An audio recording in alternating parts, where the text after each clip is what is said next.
Welcome to N24 news. ముందుగా headlines చూద్దాం. హత్య రాజకీయాలపై తీవ్ర వ్యాఖ్యలు చేసిన సీఎం చంద్రబాబు. కోడికత్తి గులకరాయి ఘటనలను డ్రామాలుగా అభివర్ణించిన సీఎం. హత్య రాజకీయాలు ప్రజలు గమనిస్తున్నారన్న చంద్రబాబు. అసత్య ప్రచారాలను ప్రజలు సహించారన్న సీఎం.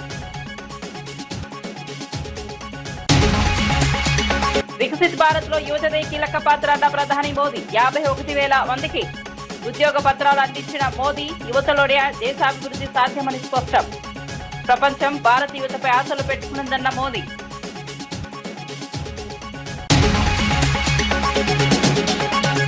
సోషల్ మీడియా పోస్టులపై తీవ్ర హెచ్చరిక చేసిన సత్యకుమార్. వ్యక్తిగత అంశాలపై పోస్టులకు కఠిన చర్యల హెచ్చరిక. సోషల్ మీడియా దుర్వినియోగం చేస్తే ఉపేక్షించబోమన్న మంత్రి. పరువు ప్రతిష్టలపై దాడులు చేస్తే చర్యలేనన్న ప్రభుత్వం. హరీష్ పగటి కళలు కంటున్నారంటూ ఫైర్ అయిన శ్రీధర్ బాబు. బీఆర్ఎస్ కు అభివృద్ధిపై చిత్తశుద్ధి ఉందా అని ప్రశ్నించిన మంత్రి. ప్రజల తీర్పును ఇంకా అర్థం చేసుకోలేదన్న విమర్శలు. అభివృద్ధికి అడ్డంకులు సృష్టించడం మానాలని పిలుపు.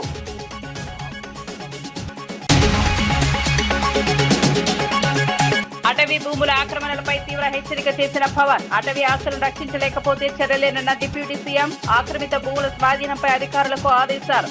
అటవీ సంపద రక్షణే ప్రభుత్వ బాధ్యత అన్న పవన్ కళ్యాణ్.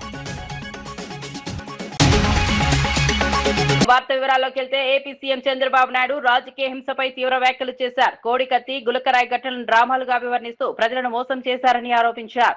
దళిత డ్రైవర్ సుబ్రహ్మణ్యం హత్య, దళిత డాక్టర్పై దాడుల వంటి ఘటనలను గుర్తు చేశారు. ఇలాంటి హత్య రాజకీయాలు, నీచ సంస్కృతి రాష్ట్రంలో చోటు చేసుకున్నాయని విమర్శించారు. ప్రజలు ఇవన్నీ గమనిస్తున్నారని పేర్కొన్నారు. రాజకీయ ప్రయోజనాల కోసం అసత్య ప్రచారాలు చేయడం సరికాదన్నారు. రాష్ట్ర రాజకీయాల్లో ఇలాంటి పరిణామాలను ప్రజలు సహించరని వ్యాఖ్యానించారు. నేనే చంపించానని ఇప్పుడు కూడా మాట్లాడుతున్నాడు. ఆ రోజు నాటకాలేసి తప్పుడు వార్తలు రాసి రాజకీయ లబ్ధి పొంది మళ్ళా ఇప్పుడు మాట్లాడుతున్నాడు. కోడికత్తి డ్రామా జ్ఞాపకం ఉందా మీకు? గులకరాయి డ్రామా జ్ఞాపకం ఉందా మీకు? ప్రజల్ని మోసం చేసే ఎత్తుగడ, దుర్మార్గానికి పరాకాష్ట. దళిత డ్రైవర్ సుబ్రహ్మణ్యాన్ని హత్య చేసి డోర్ డెలివరీ ఇంటి దగ్గర అప్పజెప్పి అంత్యక్రియలు చేసుకోమని అరాచకం. అలాంటి వాడికి సన్మానం చేసే నీచ సంస్కృతి ఈ గొడ్డలి పార్టీది. మాస్క్ అడిగినటువంటి కరోనా సమయంలో దళిత డాక్టర్పై దాడి చేయించి వేధించి అతన్ని చంపేసినటువంటి వ్యక్తులు వీళ్ళు. అనంతపురం జిల్లా గుంతకల్లులో జరిగిన 19వ రోజ్గార్ మేళాలో కేంద్ర మంత్రి బండి సంజయ్ పాల్గొన్నారు. కార్యక్రమంలో ఎంపికైన అభ్యర్థులకు నియామక పత్రాలు అందజేసి అభినందనలు తెలిపారు. యువతకు ఉపాధి అవకాశాలు కల్పించడమే కేంద్ర ప్రభుత్వ ప్రధాన లక్ష్యమని పేర్కొన్నారు. రోజ్గార్ మేళాల ద్వారా దేశవ్యాప్తంగా వేలాది మంది యువత ఉద్యోగ అవకాశాలు పొందుతున్నారని చెప్పారు. కొత్తగా ఎంపికైన అభ్యర్థులు తమ బాధ్యతలను సమర్థవంతంగా నిర్వర్తించాలని సూచించారు. యువత దేశ అభివృద్ధిలో కీలక పాత్ర పోషించాలని ఆకాంక్షించారు. కొవ్వూరు వేణుగోపాల్ రెడ్డి.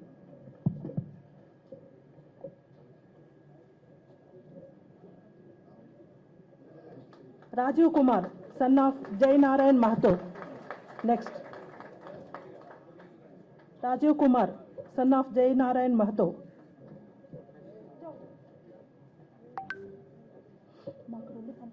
మంత్రి పయ్యావుల కేశవ్ వైఎస్ జగన్ పై ఘాటు వ్యాఖ్యలు చేశారు. జగన్ భవిష్యత్తు తరానికి కూడా తమది స్వాతంత్ర సమర యోధుల కుటుంబం అని అబద్ధం చెప్పినా ఆశ్చర్యం లేదని వ్యాఖ్యానించారు. ప్రజలను తప్పుదారి పట్టించే రాజకీయాలు ఎక్కువ కాలం కొనసాగమని అన్నారు. అసత్య ప్రచారాలతో ప్రజల మద్దతు పొందలేరని పేర్కొన్నారు. రాజకీయాల్లో విశ్వసనీయత చాలా ముఖ్యమని చెప్పారు. ప్రజలు వాస్తవాలను గుర్తించే స్థాయిలో ఉన్నారని తెలిపారు. నాయకులు బాధ్యతాయుతంగా వ్యవహరించాలని సూచించారు. ఘటనలన్నింటి మీద కూడా ఒక పుస్తకాన్ని వెలువర్చాలనేటువంటి ఆలోచన తెలుగుదేశం పార్టీ చేస్తూ ఉంది. రాజశేఖర రెడ్డి ముందు రాజకీయాలు ఎట్లా ఉన్నాయి, వైఎస్ కుటుంబం ముందు, తర్వాత నేరమయం ఎట్లా అయినాయి అనేటువంటి దాన్ని. రాజకీయాల్ని నేరమయం చేసిందే మీరు. ఆ వృత్తి వదులుచుకోవడానికి 30 సంవత్సరాలు ఈ రాష్ట్రానికి పట్టింది. చంద్రబాబు నాయుడు అధికారం లేకొస్తే ఏ పార్టీ అని చూడకుండా ఫ్యాక్షనిజాన్ని కంట్రోల్ చేసినటువంటి వ్యక్తి చంద్రబాబు నాయుడు గారు ఒకవైపు, లేని ఫ్యాక్షనిజాన్ని రాజకీయానికి జోడించి రాజకీయ పునాదుల్ని నిర్మించుకున్నటువంటిది మీ కుటుంబం. సో ఈ చరిత్ర మొత్తం తెలుసుకోవాల్సినటువంటి పరిస్థితి ఉంది. అట్లాంటి మీరు మీకు సెల్ఫ్ సర్టిఫికేట్ ఇచ్చుకుంటున్నారు. నా అంత మంచోడు రాష్ట్రంలో లేరు, నా అంత అమాయకుడు లేడు. మీరు విక్టిమ్ కాదు, మీరు మీరు మీరు బాధితుడు కాదు, మీరు ముద్దాయిలు, మీరు నిందితులు. ఈ ప్రజాస్వామ్యంలో మీరు ముద్దాయిలు, నిందితులు, నేరమయ రాజకీయాలకు పునాదులు వేసినటువంటి వ్యక్తులు. మీ నైజం నేరం, మీ రాజకీయం నేరమయం. అది రాజారెడ్డి గారితో ఆగిపోలేదు, మీ దగ్గర కూడా కొనసాగుతూనే ఉంది. రప్ప రప్ప నరుకుతామంటే వాడిని పిలిచి ఫోటో తీసుకుంటారు. వేట కొడవలతో మేకని బలించి వేడి రక్తంతో రక్తాభిషేకం చేసుకుంటే వాటిని ప్రోత్సహిస్తారు. కారు కింద నిమ్మకాయలాగా తల కార్యకర్తల్ని నలుగుతూ ఉంటే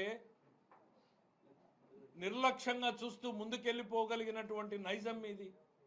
అధికారమే పరమావధి, తనామనా లేదు, తల్లి చెల్లి లేదు. సొంత పార్టీ కార్యకర్త కారు కింద నలిగిపోయినా పట్టించుకునేటువంటి పరిస్థితి లేదు. అది ఇంకా చెప్తూ పోతే డాక్టర్ సుధాకర్ నుంచి సుబ్రహ్మణ్యం వరకు, బాబాయ్ హత్య వరకు. ఇవాళ గొడ్డలి అని అంటేనే మీకు ఉలికిపాటు పడతా ఉన్నారు.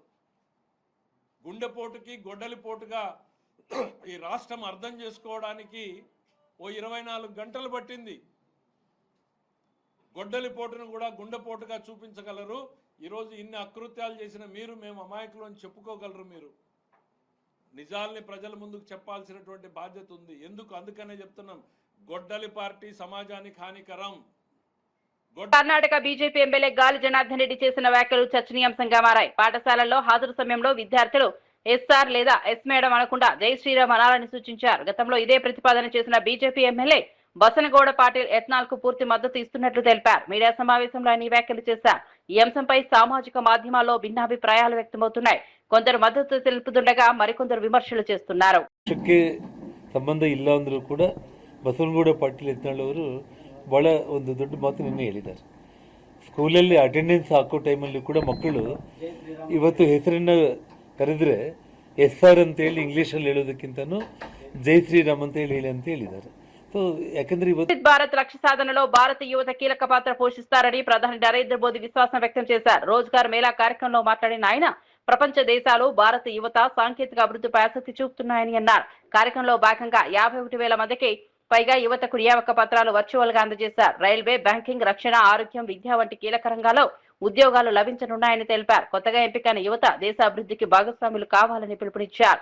యువత శక్తితోనే అభివృద్ధి సాధ్యమని మోదీ పేర్కొన్నారు. युवाओं को लाखों की संख्या में जॉब्स भी मिल रही है. साथियों, ऐसे अनेकों अभियानों पर भारत का पब्लिक और प्राइवेट सेक्टर मिलकर बहुत बड़ा निवेश कर रहा है. ये निवेश देश के युवाओं को देश में ही जॉब्स दे रहा है. గుంటూరులో నిర్మాణంలో ఉన్న శంకర్ విలాస్ రైల్వే బ్రిడ్జి పనులు నిర్ణీత గడువులో పూర్తి చేస్తామని కేంద్ర మంత్రి పెమ్మసాని చంద్రశేఖర్ తెలిపారు. పశ్చిమ బెంగాల్ ఎన్నికల కారణంగా కార్మికులు స్వస్థలాలకు వెళ్లడంతో పనుల్లో తాత్కాలిక జాప్యం జరిగిందన్నారు. ప్రస్తుత కార్మికులు తిరిగి రావడంతో పనులు వేగవంతమయ్యాయని పేర్కొన్నారు.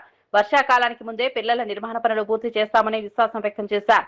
భూసేకరణ సమస్యలు కూడా త్వరలో పరిష్కారం అవుతాయని తెలిపారు. ప్రజలకు ఇబ్బందులు లేకుండా పనులు పూర్తి చేస్తామని హామీ ఇచ్చారు. ఇబ్బంది ఉండదు. 6 ఫౌండేషన్స్ అయితే ఉన్నాయో అవి రైల్వేకి అటు ఇటు రావాల్సినవి. వాళ్ళు కొంచెం ఎక్కువ టైం తీసుకొని ఇవన్నీ చేయడం వల్ల అది లేట్ అయింది. ఇప్పుడు అవి కూడా పర్మిషన్స్ వచ్చేసినాయి, అవి కూడా స్టార్ట్ చేస్తారు. అదేవిధంగా గడ్డర్లు అవన్నీ కూడా ఇక్కడ వచ్చి క్యాస్టింగ్ చేసే కన్నా ఇక్కడ ల్యాండ్ కావాలని అడిగారు చుట్టుపక్కల, అక్కడ ప్రీ క్యాస్ట్ చేసుకొని వచ్చి పెట్టే విధంగా కొన్ని ప్లాన్ చేస్తా ఉన్నాం. అవి ఇవి అన్ని సైమల్టేనియస్ చేసుకుని ఏదైనా జూలై ఇవన్నీ వర్షాలు అక్కడక్కడ షార్టేజ్ ఎలక్షన్స్ కానీ రకరకాల వెదర్ సహకరించి ఇవన్నిటి దృష్టిలో పెట్టుకుని వచ్చే సంవత్సరం జూలై కల్లా చేస్తామని చెప్పాం. అవసరమైతే ఒక నెల ముందే ఉంటుంది తప్పించి ఎట్టి పరిస్థితుల్లో లేట్ కాకుండా చేస్తాం. ఇంకా కొన్ని ల్యాండ్ అక్కడెక్కడైతే షాప్స్ ఉన్నాయో వాళ్ళందరూ కొంచెం ల్యాండ్ ఎక్విజిషన్ కూడా అయిపోతుంది. ఇవన్నీ ఇచ్చేసారు. అది కూడా ఇంకొక 1.5 month లో కొలిక్కి వస్తుంది ల్యాండ్ ఎక్విజిషన్. మంత్రి సత్యకుమార్ యాదవ్ సోషల్ మీడియా పోస్టులపై తీవ్ర హెచ్చరికలు జారీ చేశారు. వ్యక్తిగత కుటుంబాంశాలపై పోస్టులు పెడుతూ బెదిరింపులకు పాల్పడుతున్న వారిపై కఠిన చర్యలు తీసుకుంటామని స్పష్టం చేశారు. ఇటీవల కొందరు పేటీఎం బ్యాచ్ పేరుతో అనుచిత వ్యాఖ్యలు చేస్తున్నారని అసహనం వ్యక్తం చేశారు. ఇలాంటి చర్యలను ప్రభుత్వం సహించదన్నారు. సోషల్ మీడియా వేదికలను దుర్వినియోగం చేస్తే వారిపై చట్టపరమైన చర్యలు తీసుకుంటామని హెచ్చరించారు. వ్యక్తిగత పరువు ప్రతిష్టలను దెబ్బతీసే ప్రయత్నాలు చేస్తే ఉపేక్షించబోమన్నారు. ప్రభుత్వం అప్రమత్తంగా ఉందని తెలిపారు. నిర్మలిస్తాం, వచ్చే పుట్టినరోజు జరపలేము, ఇటువంటి మానసిక స్థితిలో ఉంటున్న వాళ్ళు కొంతమంది ఈ రకంగా చేస్తున్నారు. ఇది మంచిది కాదు. వాళ్ళు మరి ఆ మానసిక స్థితి బాగలేదా, లేకపోతే నేను అన్నట్టుగా నేను విన్నది ఏంటంటే వీళ్ళందరూ కాస్త ఈ దీని మీద ఉంటారు, పేమెంట్ మీద, పేరోల్స్ మీద ఉంటారు, పేటీఎం బ్యాచ్ అని వింటున్నారు. ఎవరైనా ఇటువంటి చేస్తే మాత్రం చాలా కఠినంగా రాబోయే రోజుల్లో పరిస్థితి చాలా తీవ్రంగా ఉంటుంది, కఠినంగా ఉంటుందనే విషయాన్ని గుర్తుపెట్టుకోవాలి. హైదరాబాద్ నగర ప్రజలు తాగునీటి కోసం తీవ్ర ఇబ్బందులు పడుతున్నారని ఎమ్మెల్యే డి సుధీర్ రెడ్డి ఆరోపించారు. నీళ్లు రావడం లేదని ప్రజలు ఎన్నిసార్లు విజ్ఞప్తి చేసినా కాంగ్రెస్ ప్రభుత్వం పట్టించుకోవడం లేదన్నారు. నగరంలో నీటి సరఫరా వ్యవస్థ పూర్తిగా దెబ్బతిన్నదని విమర్శించారు. ప్రజల సమస్యలను పరిష్కరించాల్సిన ప్రభుత్వం నిర్లక్ష్యంగా వ్యవహరిస్తోందని మండిపడ్డారు. నీటి సరఫరాను మెరుగుపరచడంలో ప్రభుత్వం విఫలమైందని ఆరోపించారు. పరిస్థితి ఇలానే కొనసాగితే ప్రజలు కాంగ్రెస్ ప్రభుత్వంపై తిరుగుబాటు చేసే పరిస్థితి వస్తుందని హెచ్చరించారు. ప్రజల మౌలిక సమస్యలపై ప్రభుత్వం వెంటనే స్పందించాలని డిమాండ్ చేశారు. చేసుకుంటూ మరి కేసీఆర్ గారు ఆనాడు చేసిన మిషన్ భగీరథ కార్యక్రమాన్ని స్ఫూర్తిగా తీసుకొని నీటి సరఫరాను మెరుగుపరచాలని చెప్పేసి మేము ప్రభుత్వానికి విజ్ఞప్తి చేస్తున్నాం. గతంలో ఇచ్చినటువంటి నీళ్లు ఇప్పుడు ఎందుకు రావటం లేదు?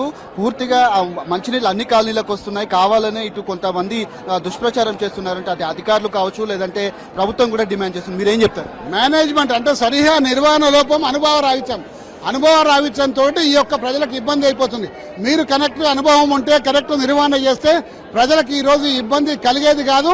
మీరు ప్రజలందరూ కూడా మంచినీళ్ళు వచ్చేవి, కానీ మీ నిర్లక్ష్యం వల్ల హైదరాబాద్ మీద శీతకన్ను వేసిండు. ఎందుకంటే మీ ప్రజాప్రతినిధులు ఎవరు లేరు కాబట్టి మాకు హైదరాబాద్ లో ఓట్లు పడాయని చెప్పేసి శీతకన్ను వేసి ఇలా ప్రజల్ని పట్టించుకోకపోవడం వల్ల ఈ దుస్థితి దాపరించింది. కాబట్టి ఇప్పటికైనా మేలుకొని హైదరాబాద్ ప్రజల్ని.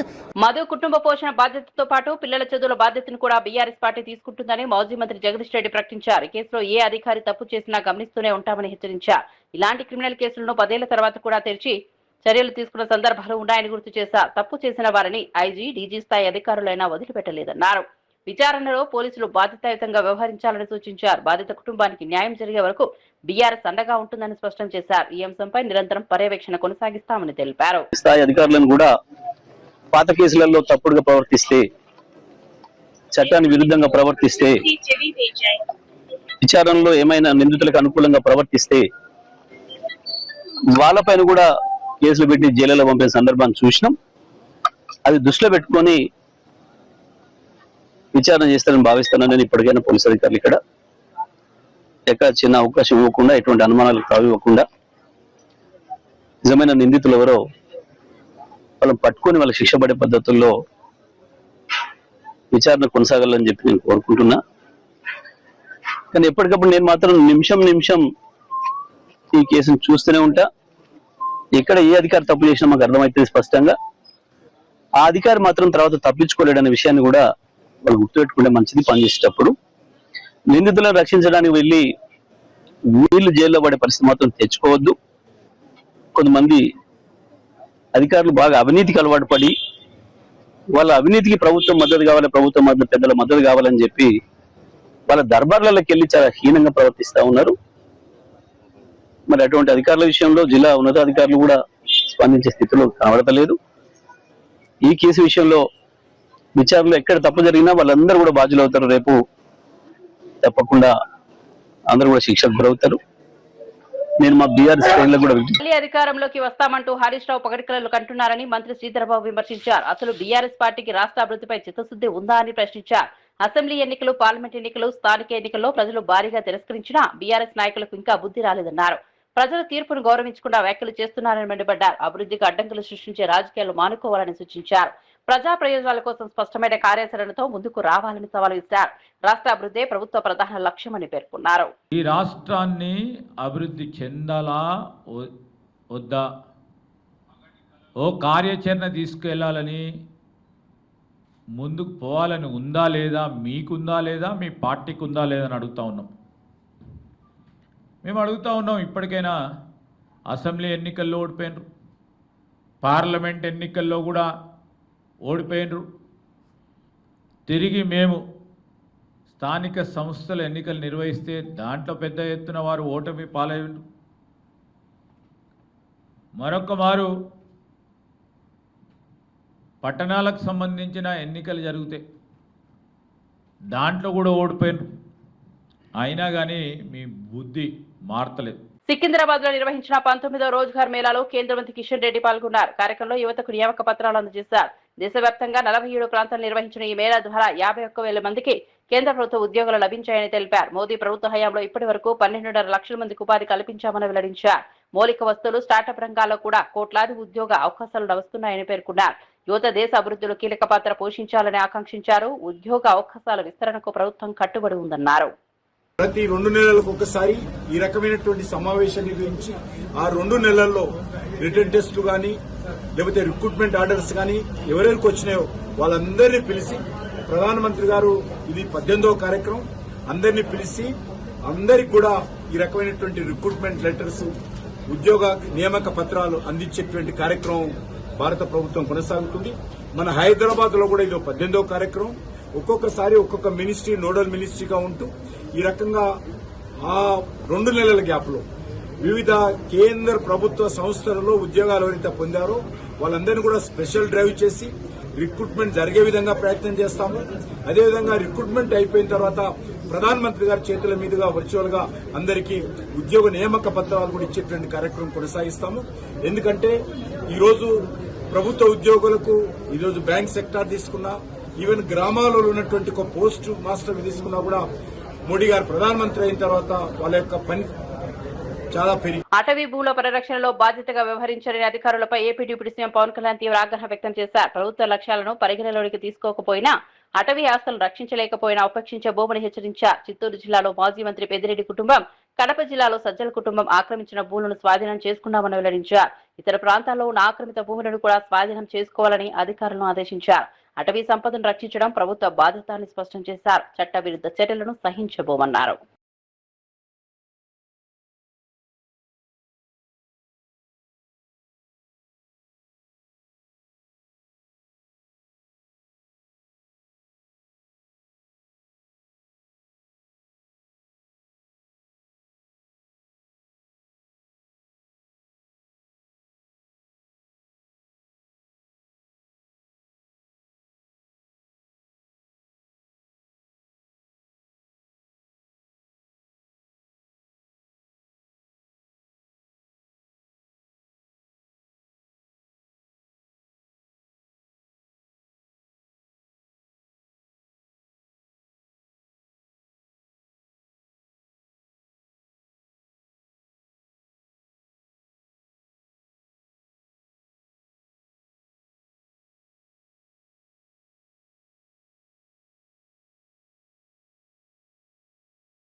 MP CM Ramesh YS Jagan పై తీవ్ర స్థాయిలో విమర్శలు చేశారు. నిరూపిత నేరస్తుడు ఇప్పుడు శాంతి దూతలా వ్యవహరిస్తున్నారని వ్యాఖ్యానించారు. వైఎస్ రాజారెడ్డిపై కాంగ్రెస్ హయాంలో రౌడీ షీట్ తెరిచారని గుర్తు చేశారు.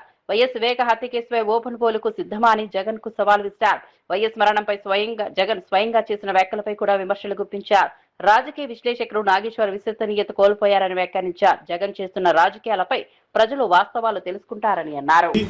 మిగతా మీ దగ్గర ఉండే కుటుంబ సభ్యులందరినీ ముద్దాయిలు చేసి వాళ్ళు జైల్లో ఉన్నారు. ఇప్పటికీ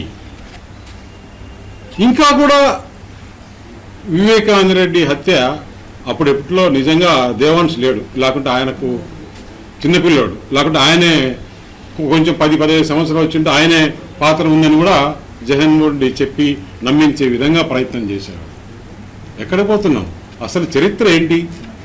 రాజారెడ్డి ఏ విధంగా చిన్నప్పుడు చేశాడు అంటే, మేము చిన్నప్పుడు దాదాపు 48 సంవత్సరాల క్రితం పులివెందులలో ఇతని పరిస్థితి ఏంటి? అప్పుడు ఒక ఎస్టీ కులాన్ని అడ్డు పెట్టుకొని దోపిడీలు దొమ్మిలు చేసేవారు. రికార్డులో ఉంది పోలీస్ స్టేషన్లో, పులివెందుల పోలీస్ స్టేషన్లో ఎన్ని దోపిడీలు ఎన్ని దొమ్మిలు అంటే విలేజ్లపై పడి నైట్ పూట ఇప్పుడు స్టీవర్పురం చూసాం కదా, అప్పుడు పూర్వం అప్పుడు ఏ విధంగా చేసేవాళ్ళని ఆ విధంగా జరిపించుకుంటూ జీవనం గడిపేవాడు. అక్కడి నుంచి కోడూరులో మంగంపేట వెరైటీస్ బాగున్నాయని చెప్పేసి అక్కడ సుబ్బ నర్సయ్య దగ్గర ఒక టిప్పర్ పెట్టుకొని ఆయన దగ్గర పనిచేస్తూ ఈ మైన్లో బాగా ఆదాయం వస్తుందని చెప్పేసి ఆయన్ను మర్డర్ చేసినప్పటి నుంచి ఆ టేస్ట్ అనేది చూశాడు. ఒకరిని చేసేస్తే ఏ విధంగా ఆదాయం వస్తుందని. అక్కడి నుంచి పులివెందల్లో ఏ విధంగా 78లో ఆయన కొడుకు ఎమ్మెల్యే కావడము, ఆ కాన్స్టిట్యున్సీలో ఏ విధంగా ఆధిపత్యాన్ని చేసుకోవాలి. ఇప్పుడు కేశవ చాలా క్లుప్తంగా క్లియర్గా ఇప్పటికీ మీరు మీడియా అంతా కూడా ఒక్కసారి ఆ పార్నపల్లి విజిట్ చేయాలని కోరుతున్నాం. ఆ పార్నపల్లి అనేది బార్డర్, లాస్ట్ అనంతపురం జిల్లాకు బార్డర్ లాస్ట్ విలేజ్.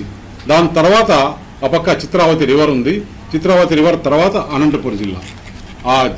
ఆ గ్రామంలో జరిగిన భయానక వాతావరణం ఇంకా కూడా మాకు అట్లే ఒక సినిమా చూపించినట్టు ఉంది. అందువల్ల పులివెందుల్లో ఈరోజు ఎన్ని హత్యా రాజకీయాలు ఏ విధంగా చేశారు.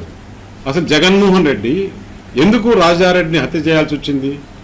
అక్కడ అతను ఎంతో మందిని హత్య చేయించే రాజకీయ లబ్ధి కోసం వారి కసి తీర్చుకోవాలని చెప్పేసి ఆయన్ను అందరూ చూస్తుండగానే ఎక్కడో అడవిలో కాదు, ఎక్కడో కాదు, నడి రోడ్డులో ఆ రోజు ఆయన మీద బాంబులు వేసేసి ఎవరు చేసింది? విక్టిమ్స్, వాళ్ళ బాధితులు, వాళ్ళ చేతిలో చనిపోయిన బాధితులు ఆయన పైన చేశారు. దానిపైన జగన్మోహన్ రెడ్డి అప్పుడు కొంచెం వయసు వచ్చి 35-32 సంవత్సరాలు ఉంటాయి. ఆ తాతను మా వాళ్ళు వీళ్ళు చేశారనే ఉద్దేశంతో ఈయన సూట్ కేసు బాంబు పెట్టి తయారు చేస్తే దాంట్లో దొరికిన వ్యక్తి కదా. ఆ రోజు అక్కడ ఇప్పుడు కడపలో ఏఎస్పీగా ఉన్నాడు ఒక ఎస్ఐ ఉన్నాడు ప్రకాష్ అని. ఆ ఎస్ఐని జగన్మోహన్ రెడ్డి కొట్టను పోయి అది కేసు ఉంది. రాజారెడ్డి పైన రౌడీ షీటర్ కేసు, దొమ్మి కేసులు, ఇన్ని కేసులు హిస్టరీ. అప్పుడు తెలుగుదేశము ఇవన్నీ గవర్నమెంట్ కాదు, అప్పుడు చంద్రబాబు నాయుడు ముఖ్యమంత్రి కాదు. మీ గవర్నమెంట్లోనే రాజారెడ్డి పైన రౌడీ షీటర్. అలాంటి చరిత్రని మన వివేకానంద రెడ్డి వరకు చూశాం. అసలు కుట్రలు కుతంత్రాలు అనేది కొత్తగా ఎవరికొరికో క్రిమినల్స్ కూడా రాని ఐడియాలు మీకు వచ్చి మీరు రాజకీయాలు చేసి రాజకీయ లబ్ధి పొంది ఈరోజు రాష్ట్రంలో నాకు ఒక గొడ్డలనే పేరు వచ్చింది, ఒక క్రిమినల్ అనే పేరు వచ్చింది. ఆ పేరు పోగొట్టుకోవాలని చేస్తే రాబోయే రోజుల్లో మంచి పనులు చేయాలి.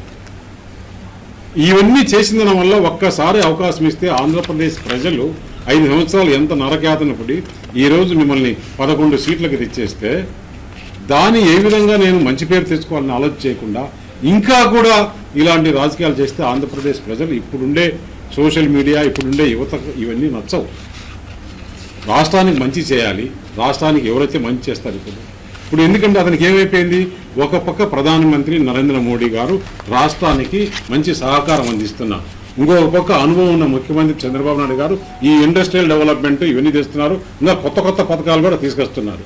దానికి యువతగా తోడుగా పవన్ కళ్యాణ్ గారు ఉన్నారు. ఈ రాష్ట్రంలో ఏమి చేయాలి, మనకి ఈ విధంగా ఎట్లా మచ్చ పోగొట్టుకోవాలనే ఉద్దేశంతో తన సెల్ఫ్ గోల్ తానే వేసుకున్నాడు. ఈ రాష్ట్ర ప్రజలు ఒక్కసారి గత 5 సంవత్సరాలు చూసిన జగన్మోహన్ రెడ్డిని ఇప్పటికి కాదు ఎప్పటికి కూడా ఈ కూటమి ప్రభుత్వం ఉన్నంత వరకు నువ్వు మళ్ళీ కూడా ఆలోచన చేసుకోవాల్సిన అవసరం కూడా లేదని తెలియజేస్తాను.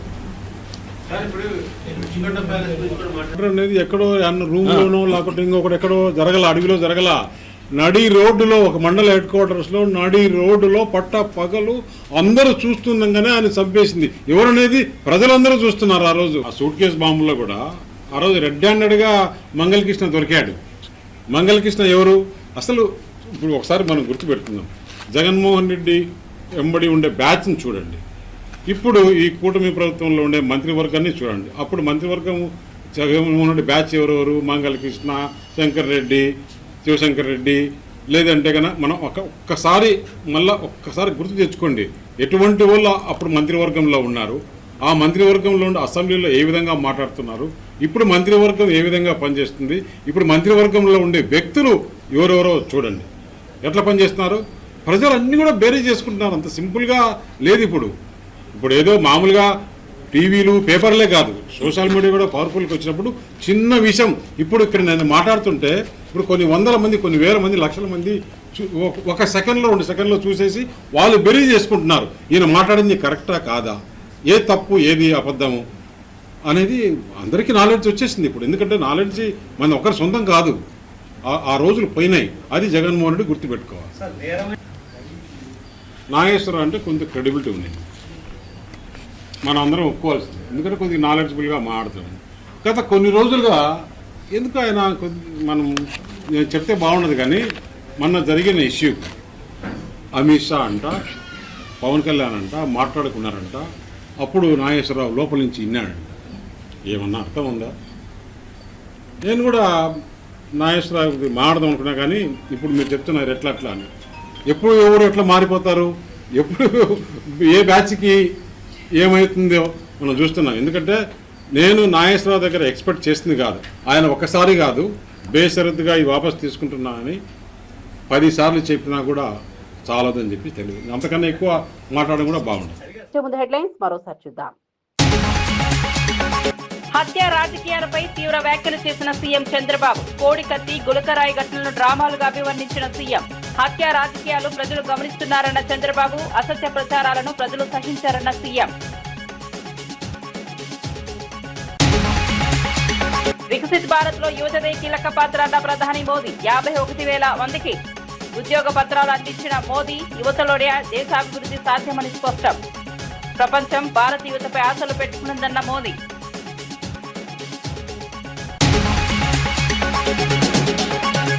సోషల్ మీడియా పోస్టులపై తీవ్ర హెచ్చరిక చేసిన సత్యకుమార్. వ్యక్తిగత అంశాలపై పోస్టులకు కఠిన చర్యల హెచ్చరిక. సోషల్ మీడియా దుర్వినియోగం చేస్తే ఉపేక్షించబోమన్న మంత్రి. పరువు ప్రతిష్టలపై దాడులు చేస్తే చర్యలేనన్న ప్రభుత్వం. హరీష్ పగటి కళలు కంటున్నారంటూ ఫైర్ అయిన శ్రీధర్ బాబు. బీఆర్ఎస్ కు అభివృద్ధిపై చిత్తశుద్ధి ఉందా అని ప్రశ్నించిన మంత్రి. ప్రజల తీర్పును ఇంకా అర్థం చేసుకోలేదన్న విమర్శలు. అభివృద్ధికి అడ్డంకులు సృష్టించడం మానాలని పిలుపు.